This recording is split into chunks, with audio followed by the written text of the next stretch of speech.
Good morning. And what an incredible morning this is. To be together for the first of what will be many occasions in this 93rd Brooks School year is a thrill. I want to start by welcoming all of you, and in particular, those who are here in Ashburn Chapel for the first time in your Brooks School careers, 108 students and 7 faculty members. We are looking forward to doing all we can to help you find your footing and your way to feeling that Brooks is your school as much as it is anyone's. We were all where you are 1, 2, 3, or 34 years ago in the case of Miss Crump Burbank, who is beginning her 35th year at Brooks.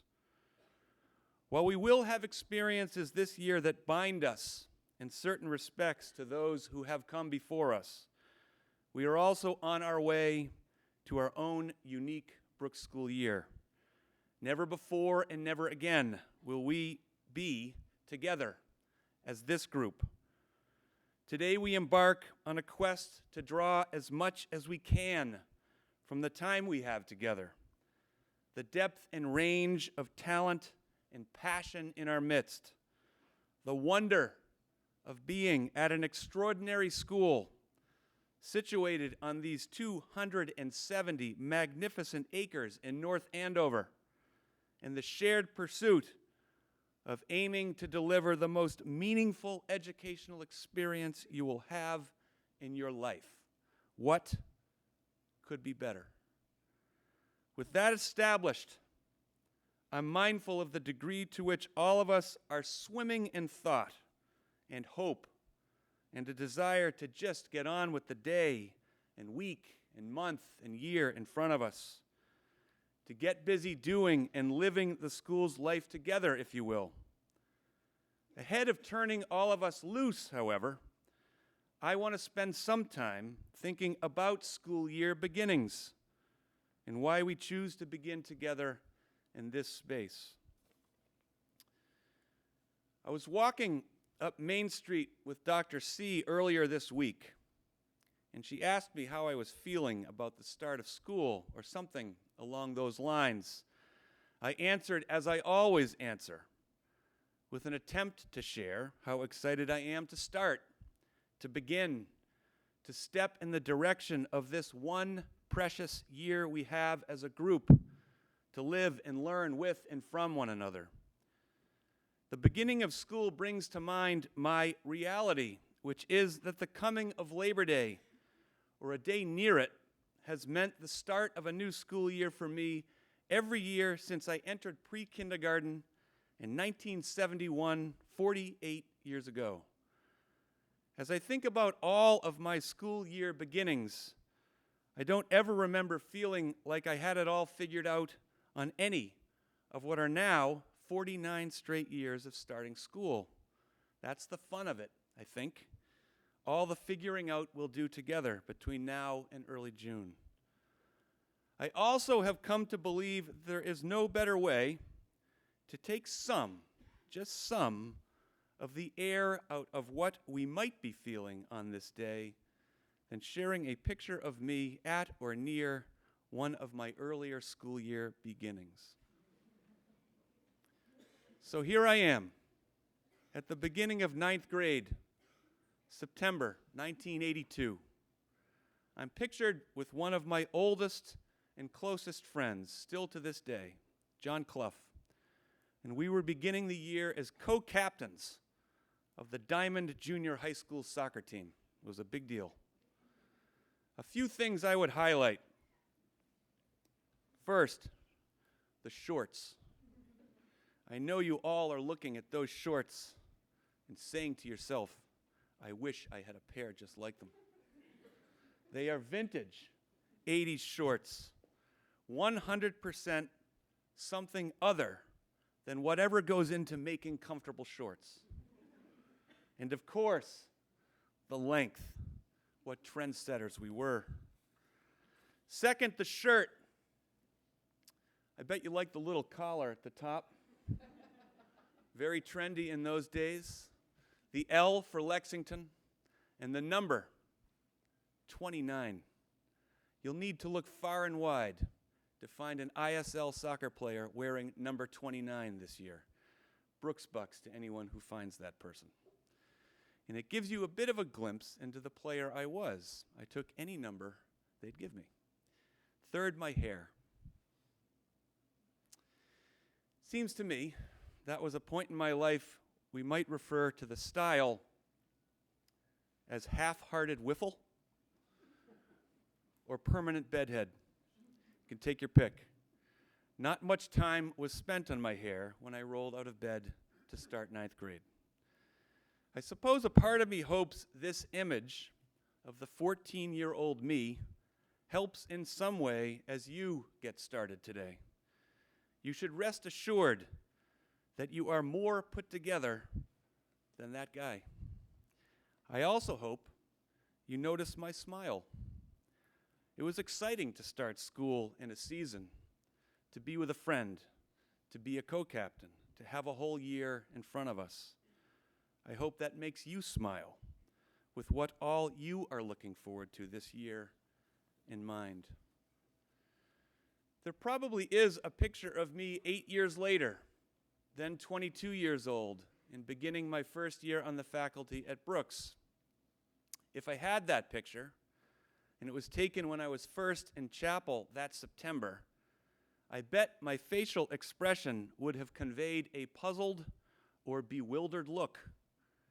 It is possible, probably likely, that most of us are beginning or began at Brooks having never attended or worked in a school founded in the Episcopal tradition, and with a chapel at the heart of the school in more ways than one. If you are in those shoes today, or can recall being in those shoes at some earlier point in your life at Brooks, you may be feeling or remembering the same puzzled and bewildered feeling I had.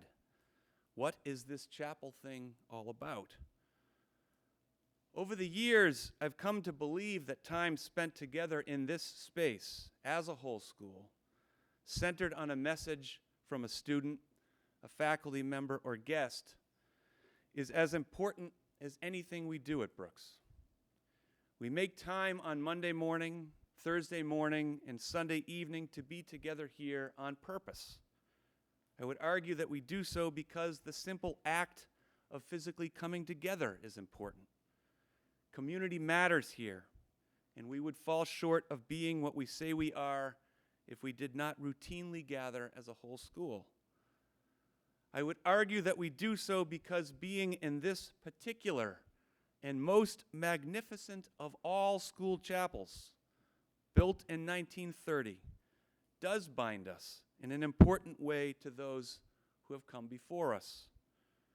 There are not many spaces on our campus that all living Brooksians have been in at some point. This might be the only one left. We're getting there, and I think that matters. Yet there is the Episcopal piece hanging in the balance. What does that mean? We have long wondered, I believe.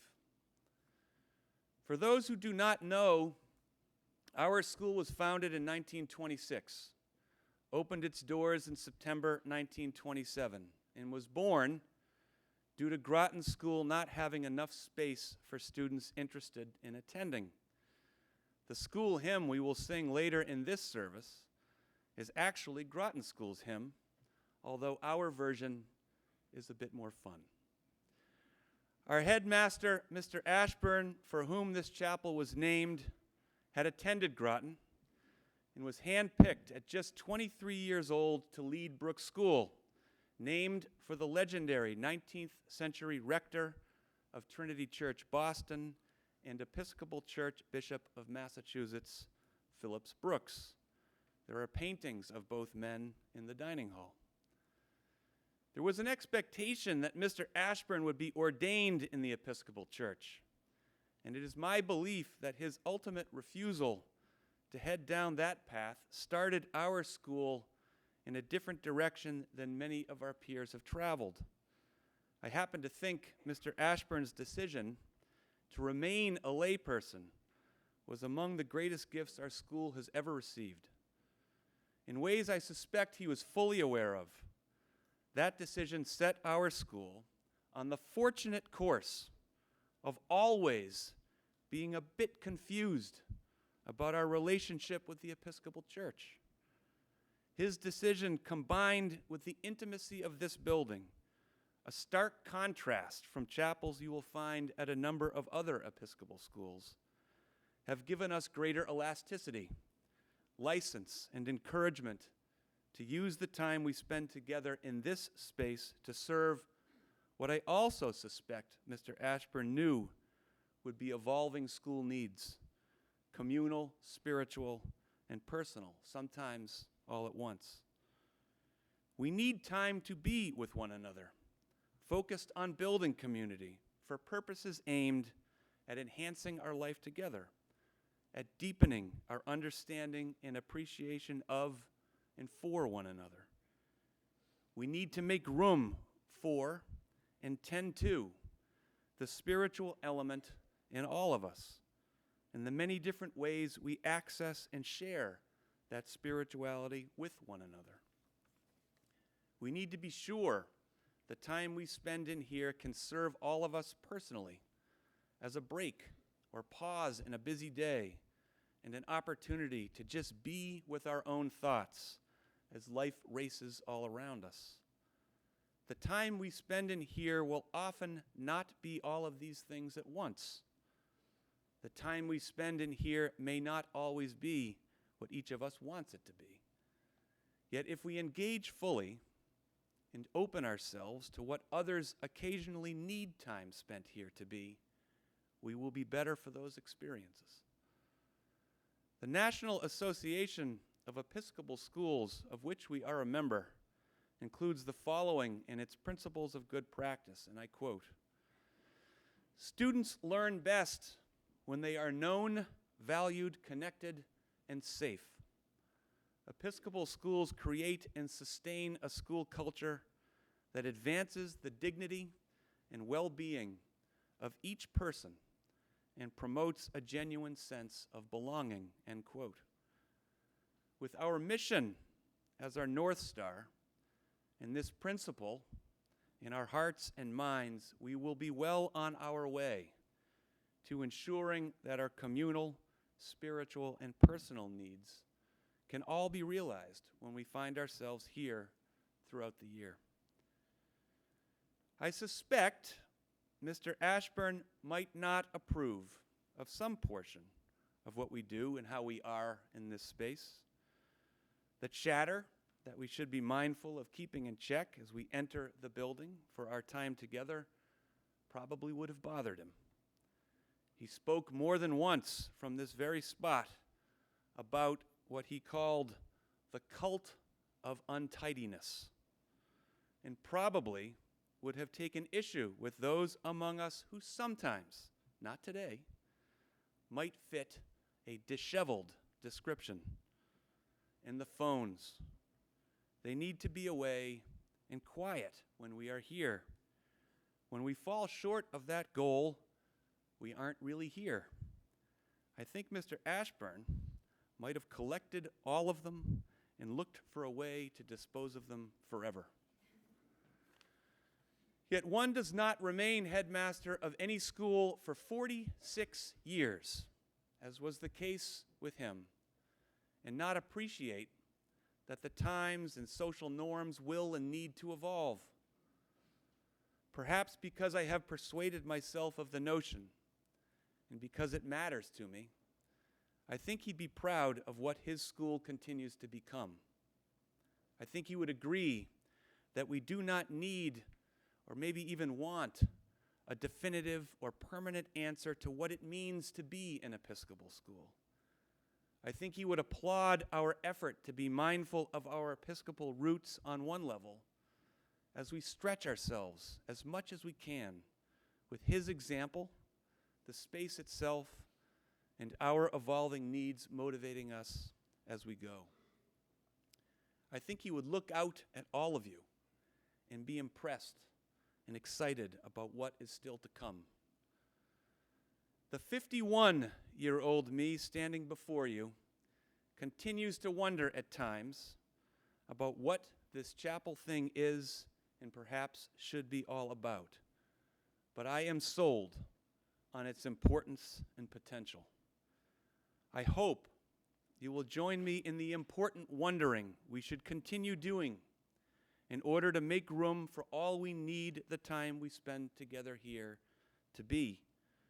I'm deeply grateful to be beginning this 2019-2020 school year we have with all of you. Let us begin today intent on making the most of it. Thank you.